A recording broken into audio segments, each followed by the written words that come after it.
The hum of ventilation fans was the only sound in Black Ridge's emergency briefing room.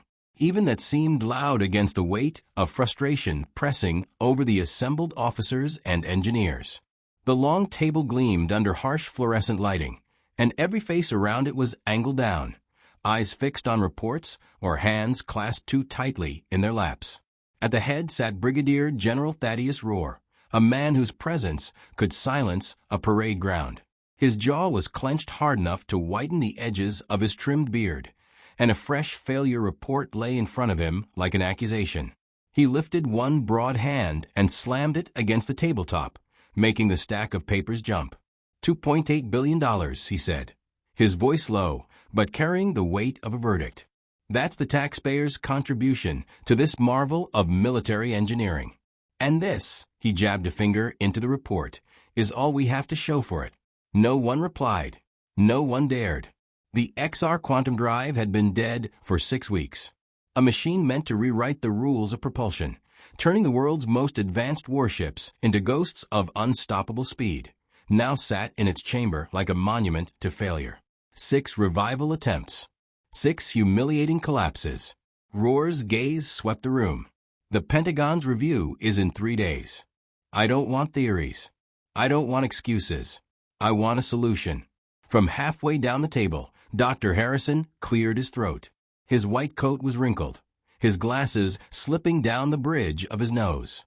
Sir, the quantum matrix remains unstable. Our simulations don't align with real-world results. The math simply. Rohr cut him off with a laugh sharp enough to sting. The math. Wonderful. Shall I tell Washington we have mathematics instead of propulsion? Perhaps they'll find comfort in your formulas when our enemies lap us in the next arms race. There was a shuffle in the far corner, a small movement that didn't belong in the tense stillness. Seated behind a console, partially hidden by a wall of monitors, was a woman in grease-stained maintenance coveralls. Her name badge read Z, Adissa, Maintenance Specialist, Level 2. Dark hair pulled into a neat knot, eyes fixed on the data flowing across her screen. She typed without looking up. Major Ellsworth, Rohr's second-in-command, leaned toward him. A whisper, too soft to carry, passed between them. Rohr's brow arched. The aide moved quickly, placing a tablet in front of the general. Well, this is amusing, Rohr said, loud enough for every head to lift. A suggestion from maintenance. The word dripped from his mouth like it was something foul. Chairs creaked as everyone turned to see her. She didn't flinch under the sudden attention. Technician Adissa, Rohr called, the title mangled by his sarcasm. Enlighten us. What grand revelation have you brought to our little gathering of experts? She rose with deliberate calm. I've noticed irregularities in the secondary coolant subsystem, she said, voice even. It may be causing instability in the quantum field. May be, Rohr repeated, as though tasting the phrase. And where did you study quantum mechanics, technician? I'm requesting permission to examine the secondary coolant matrix, she replied, ignoring the mockery. Rohr tapped at her file on the tablet. Level 2 clearance. 6 months at Black Ridge, transferred from logistics. You believe you can solve what MIT-trained engineers cannot. There were chuckles around the table, nervous, but eager to stay in the general's good graces. Rohr pushed back his chair and stood, looming over the room. Tell you what, technician, I'll let you take a crack at it, and I'll even sweeten the deal. If you can fix that drive by the end of the day, I'll pay you $1 million from my personal account. The room erupted in laughter. Ellsworth smirked. That's a safe wager, sir. Adissa didn't smile. May I proceed? By all means. Rohr gestured toward the door with an exaggerated sweep. Let's all witness the miracle. The officers filed into the observation gallery overlooking the engine chamber. From behind the reinforced glass, they watched her pass through one security checkpoint, then another. No one said it, but each of them expected the same outcome, that her badge would be rejected long before she reached the core. It never happened. Who authorized her for Section C? Ellsworth muttered, leaning toward Rohr. The general frowned. Check her credentials again. By then, she was already inside. The XR quantum drive filled the chamber, a 16-foot column of titanium wrapped in cooling conduits and diagnostic ports. A constellation of red lights blinked across its surface, each one a failure marker. Engineers had nicknamed it the coffin. Odessa approached it with the familiarity of someone greeting an old friend. She slipped off her jacket. The gallery murmured when they saw the pale skin of her forearms, marked with fine white ink, equations running in patterns like constellations. The symbols were dense, elegant, and utterly foreign to the onlookers. She placed one hand flat against the casing. The hum of the dormant systems seemed to change, almost imperceptibly. "What the hell is she doing?" Harrison whispered. Instead of consulting schematics, she walked directly to a small access panel on the northwest side. It wasn't on the blueprints. Her fingers moved across hidden latches, opening it in seconds. "That panel isn't in the technical documentation," Harrison said. In the chamber, Odessa worked without hesitation, bypassing standard protocols entirely. She interfaced directly with systems most engineers didn't know existed. In the gallery, Sorrell's voice was low but uneasy. "Sir, she's entering Level 5 security sequences." Without a reference. "Level 5. Roar snapped. "Her clearance is Level 2. Yet on the monitors, she kept working. One by one, red indicators shifted to yellow. "Security," Roar ordered. "Stand by to remove her." Before they could move, a green light flickered on. Then another. The gallery fell silent as the impossible began to happen. The observation gallery had become a tomb of silence. Every officer, every engineer leaned forward, drawn to the glowing monitors that tracked the XR quantum drive's vitals. One by one, the status lights were shifting, red bleeding into yellow, yellow pulsing toward green. Inside the seal chamber, Zephyr Odessa moved with deliberate purpose, her hands steady even as the most advanced propulsion system on Earth stirred beneath her touch. She didn't glance at manuals. She didn't hesitate. Her work was muscle memory, as if she had built this machine in her sleep. Major Ellsworth broke the hush. She shouldn't even know those systems exist. Dr. Harrison's face was pale behind his glasses. "She's interfacing with subsystems that were classified above my clearance. Above our clearance." "That's impossible," Roar snapped. But his eyes stayed fixed on the woman in the chamber, as though daring her to falter. Odessa stepped to the primary control terminal. On the wall beside it, a whiteboard displayed the mess of equations the engineering team had been wrestling with for weeks. She scanned it once, picked up a marker, and without a word, erased a section. Her replacement formula flowed out of the pen in fluid strokes, balanced, elegant, and utterly alien to the room full of seasoned physicists. Harrison blinked. She just resolved the Schrödinger-Westphal paradox. "We've been stuck on that for months," another engineer murmured. Odessa didn't acknowledge them. She stripped back cooling subsystems, rerouted power feeds, and rebalanced the quantum containment fields with adjustments so precise they barely registered on the tools, until the instruments began singing back in agreement. Her fingers danced across the controls, bypassing every standard diagnostic, like a surgeon ignoring a clumsy manual. "Get me her complete personnel file," Roar ordered, his voice tight. "I want to know who the hell she is." A junior officer returned minutes later, face drawn. "Sir, we can't access it. The file's locked under clearance levels above ours." "That's absurd," Roar barked. "She works in my facility." In the chamber, more systems blinked to life. The deep mechanical hum of the quantum drive thickened, filling the gallery with a vibration you could feel in your bones. The dormant core began to glow, not the erratic, sputtering light they had seen in failed tests, but a steady, breathtaking blue-green radiance. "Sir," Ellsworth said urgently, "we don't know what she's doing. I recommend immediate removal before she destabilizes the matrix." Roar opened his mouth to agree, but then, before he could speak, the final diagnostic panel flicked from yellow to green. The monitors flashed a simple message. Quantum field stabilized. All systems nominal. Every sound in the gallery died. The machine that had consumed billions, baffled the world's finest engineers, and crushed 6 consecutive revival attempts was awake. Odessa turned to face the observation window. For a moment, No one moved. Her gaze swept over them, without triumph or arrogance. Just calm certainty. She returned to the console and keyed in a sequence, 16 digits, entered from memory. The terminal's display changed. ADISA protocol activated. Creator verification complete. On the drive's outer casing, panels slid open with a hiss, revealing microscopic engravings. The gallery screens magnified them. Designed by Dr. Zephyr ADISA, quantum systems architect. "What is going on?" Roar demanded, his voice an uneven rasp. Before anyone could answer, the facility's comm system clicked alive. The gallery's largest screen lit up with a secure feed from Washington. A uniformed man appeared, Admiral Lancaster, his medals catching the light of the Pentagon's briefing room. "Dr. ADISA," he said, looking directly at her through the feed, "I apologize for the circumstances of your return. Is the prototype stable?" "Yes, Admiral," she replied, her voice carrying clearly into the gallery.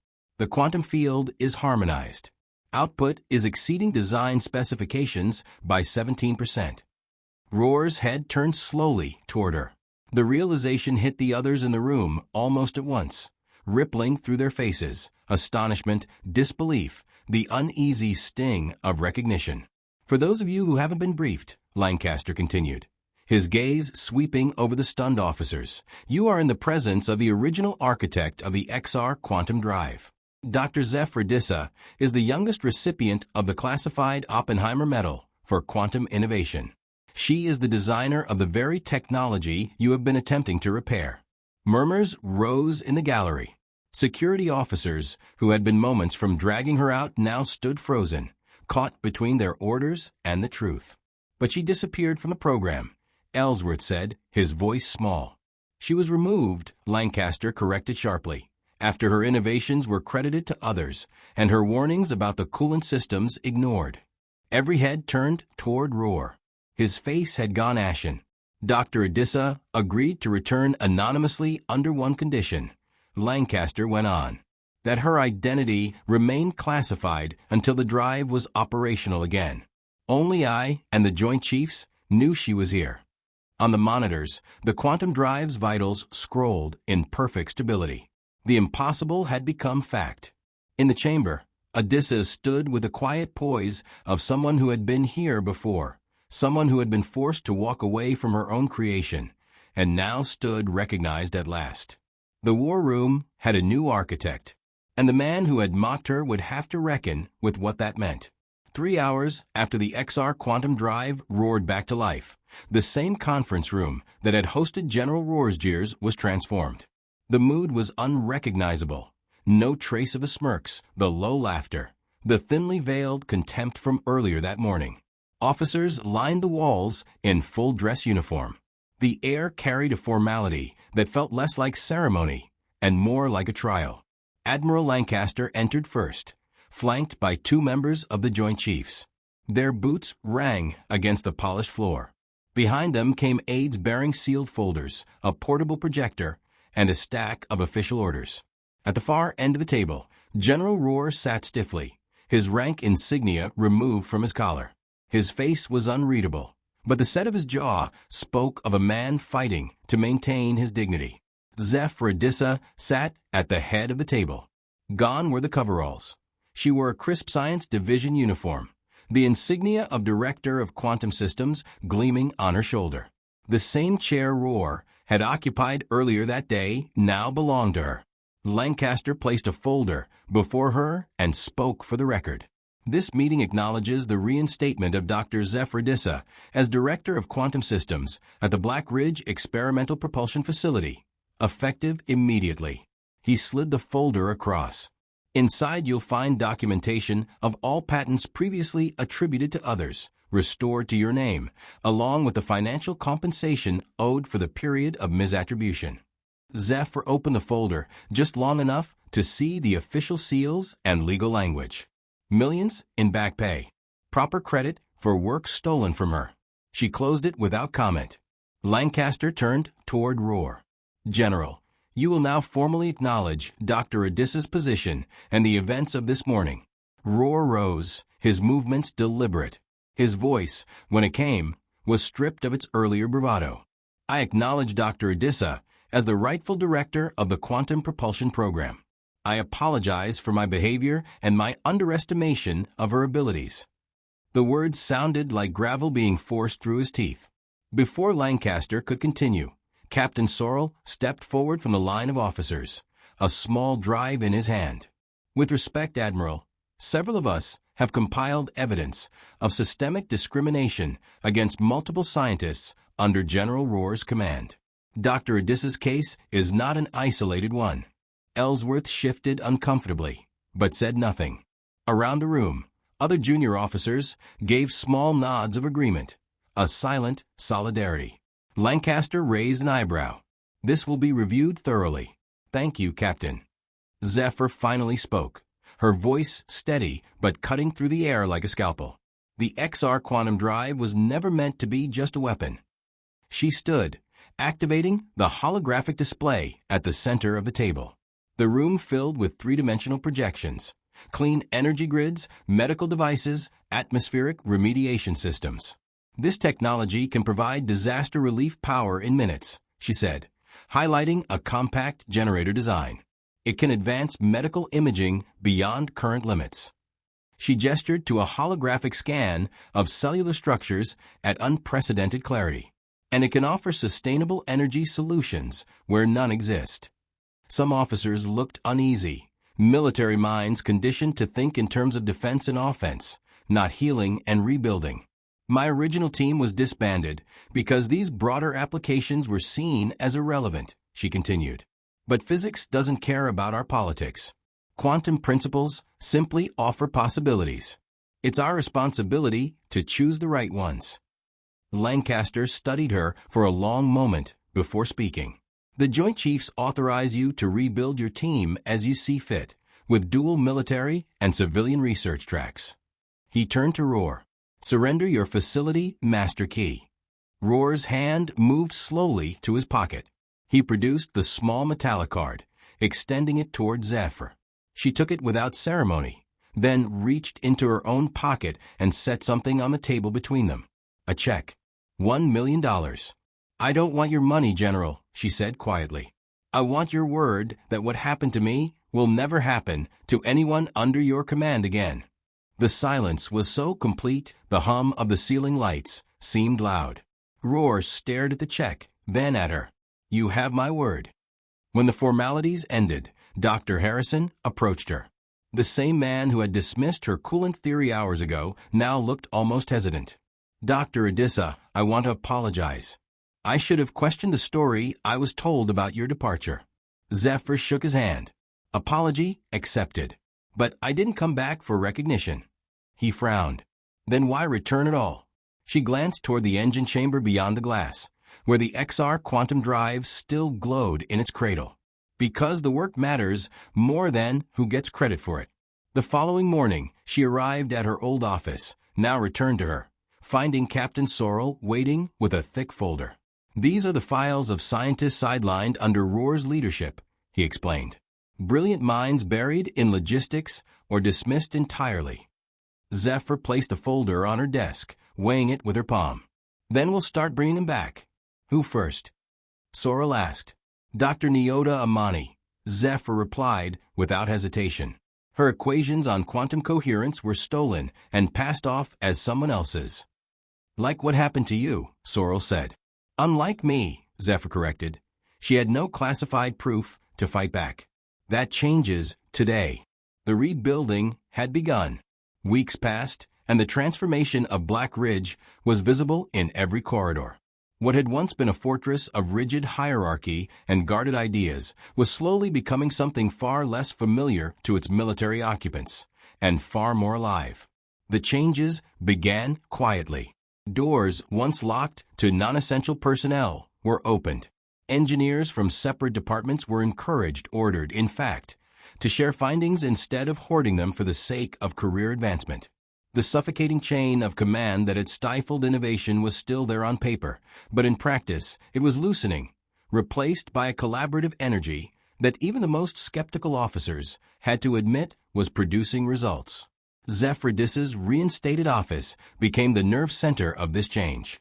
Her desk was rarely clear of schematics, prototype components, and stacks of personnel files.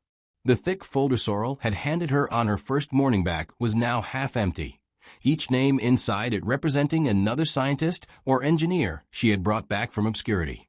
One of the first was Dr. Nyota Amani, the theoretical physicist, whose quantum coherence work had been stolen and repackaged under another's name.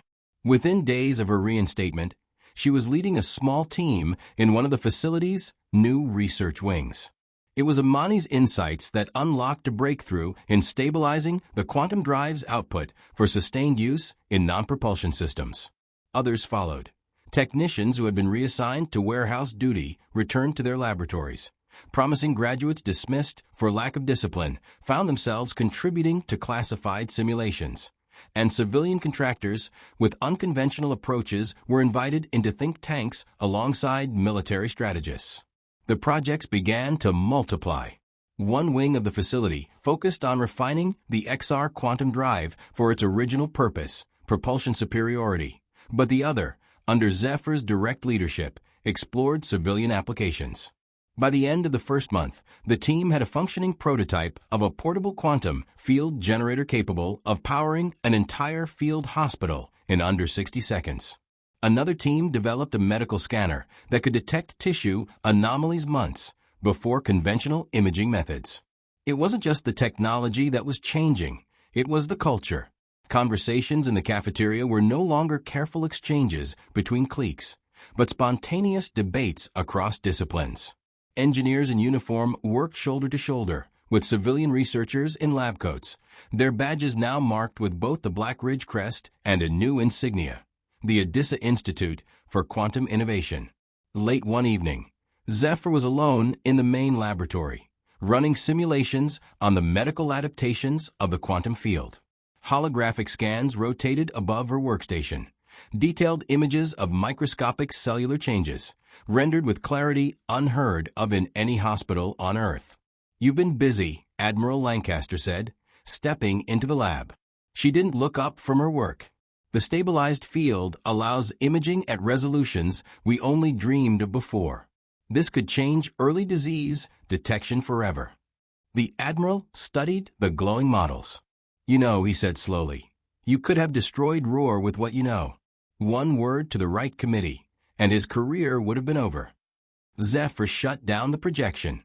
"Destroying a career doesn't advance science. I came here to fix what was broken, not to break more." Lancaster gave a short nod. "The investigation into Black Ridge's past management is complete. Roar has been reassigned to logistics oversight in Alaska." A rare flicker of amusement crossed Zephyr's face. "I hope he appreciates the symmetry." He recommended Ellsworth as his replacement here, Lancaster added. Zephyr's eyebrow arched. "And I denied it," the Admiral said, allowing a thin smile. "Captain Sorrel is now head of military operations under your direction." "A good choice," she replied. "He values truth over rank." Lancaster handed her a sealed envelope before leaving. "The Secretary wants a demonstration of your civilian applications next month. Congress is considering expanded funding." When he was gone, Zephyr opened the envelope. Inside was a briefing request for Project Polaris, her medical imaging initiative, along with a proposed budget triple the current allocation. 2 days later, she was interrupted by an unexpected visitor, General Thaddeus Roar. He looked leaner, his skin weathered by Alaska's brutal climate, and his uniform bore far fewer decorations than before. He stood at attention just inside her office, waiting for her acknowledgement. "General," she said, voice neutral. "I didn't expect to see you." "I've been watching your progress," he said, the word slow, as though chosen with care. "The Odessa Institute has exceeded all projections." She inclined her head slightly. "We've been fortunate to have exceptional people." "People I failed to recognize when I had the chance," Roar admitted stiffly. "That's one reason I'm here." He placed a document on her desk. "This is my formal recommendation to the Joint Chiefs that your funding be tripled for the coming fiscal year." Zephyr studied him for a long moment before opening the folder. The language was straightforward, the praise, though brief, genuine. The other reason, he continued, is personal. Alaska offered a great deal of time to think. I realized my leadership valued authority over innovation, hierarchy over merit. That was wrong. Recognition is the first step, she said quietly. I've been asked to chair the Military Sciences Advisory Board, he told her. Before I accept, I want to know if my presence will hinder what you've built here. She was silent for several seconds, measuring him. Are you asking my permission, General? I'm asking, he said simply, whether you believe people can change. Zephyr stood and extended her hand. The evidence suggests they can if they want to. Welcome back to Washington. The handshake was brief, but it carried the weight of something neither could have imagined months earlier. That evening, Dr. Ezra Khalil entered her office, having seen Rohr depart. That was unexpected, he remarked. The man who dismantled your team, now advocating for your success. Zephyr turned to the wall of glass that overlooked the quantum drive chamber, its core casting soft blue-green light. People respond to the standards we set. Khalil smiled. Speaking of standards, the quantum lattice stabilized at room temperature for 17 minutes today. We're almost ready for practical application. 17 minutes, Zephyr mused. Enough to power emergency medical equipment during critical procedures. I've already written up the findings for both divisions, Khalil said. Good, Zephyr replied. Around here, transparency isn't a privilege, it's protocol. The foundation had been laid. The ashes of the old Black Ridge were giving rise to something new. And for the first time in years, the future was wide open. 1 year to the day after Zephyr Adissa walked into the XR quantum drive chamber under the shadow of ridicule, the Adissa Institute for Quantum Innovation opened its doors to the world. The main conference center was transformed into a polished stage. Rows of chairs filled with military brass, government officials, civilian scientists, and journalists from across the globe faced a sleek presentation platform. The massive holographic display behind it shimmered with the Institute's insignia, a stylized fusion of a quantum waveform and a rising sun. At center stage stood Dr. Nyota Amani. Zephyr had insisted she lead the presentation, despite Amani's protests that it should be her director's honor. You built this, Zephyr had told her. You present it. The lights dimmed and Amani began. Using principles derived from the XR quantum drive, she said, gesturing toward the compact machine beside her. We've created a diagnostic system capable of detecting cellular abnormalities at the molecular level, without radiation exposure. Early trials show a 90% improvement in early detection rates for certain cancers. A hush fell over the audience. On the display, high-resolution holograms revealed the system's capabilities, detailed scans of microscopic tissue structures, taken in real time, without harm to the patient. The clarity was astonishing. This is the first of many civilian applications now in development at the Institute, Amani concluded. 5 units are already in operation in pediatric hospitals across the country.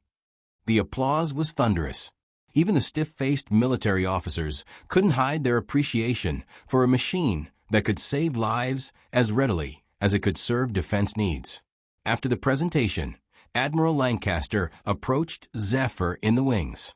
Congress approved the expansion package, he said. You'll oversee quantum application development across multiple agencies. Construction on the East Campus starts next month. Zephyr nodded. We'll need space for the new research tracks. Civilian medicine, environmental restoration, renewable energy. Each deserves its own dedicated team. Lancaster smiled faintly. Already accounted for in the budget. You've got the momentum, Dr. Adissa. Don't waste it.